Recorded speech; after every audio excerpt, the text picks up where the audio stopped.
previous episode of MobLand revolved around Tommy's burial, which was attended by the Harrigans, Stevensons, and numerous major individuals such as Richie, Harry, Kevin, Bella, and Maeve. Tension is rising, and everyone expects violence.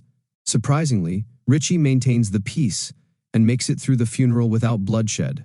However, latent tensions exist beneath the surface, particularly between Maeve and Eddie, who are after Vron. When Vron fires back at Maeve, she appears to order a hit on him, telling Paul to remotely explode a bomb that kills her. Richie opens episode 6, mourning Vron's death, which adds to his anguish after losing Tommy. The catastrophic news spreads swiftly, paving the way for growing confrontation. Harry is unnerved when he is contacted by a mystery individual named Donnie, who claims to have been sent by Cat McAllister. As Vron's death sends shockwaves, Harry rushes to protect his people, Jan, Gina, and others, by evacuating them to the Cotswolds. Alice, Fisk, and Mukasa prepare for war, knowing that the fragile ceasefire between the Harrigans and the Stevensons has been broken. Then Conrad steps forward and takes responsibility for Vron's killing, startling everyone. He informs Harry, Maeve, Kevin, and the others that he, not Maeve, staged the blast. He says that Richie's apparent disrespect was too much to bear, so he had Paul lay explosives in Vron's car a week earlier.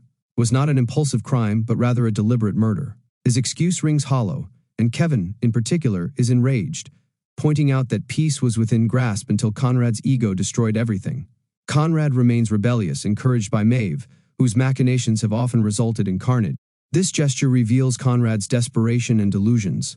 His notion that a single insult justified killing Richie's wife demonstrates how out of control he is.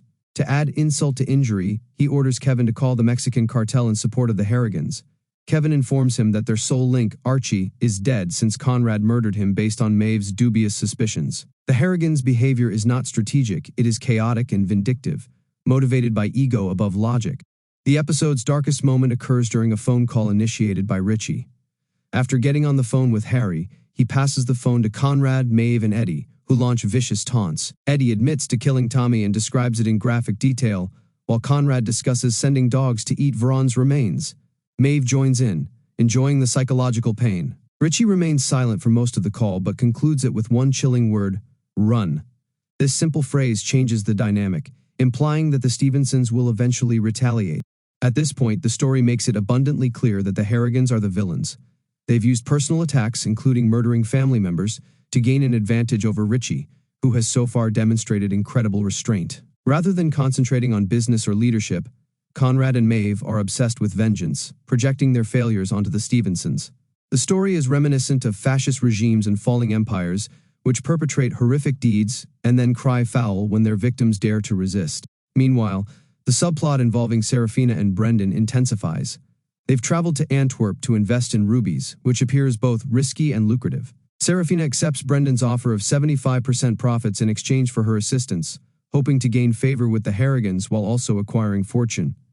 Maeve is enraged, believing Seraphina is misusing family funds. Concerned, Conrad sends Harry by helicopter to rescue them, issuing orders to ensure their safe return.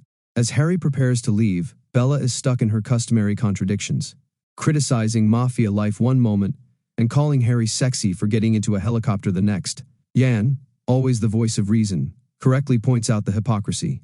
Kevin, too, compares Conrad's call for war to a decaying empire, inciting strife to deflect from internal failures, an apt image for the Harrigans' current situation. The episode finishes on a disturbing note as Conrad creepily claims that he wants to be Gina's protector, only for Jan to jump in just in time. It's a moment that demonstrates how dangerous and ethically bankrupt Conrad has become.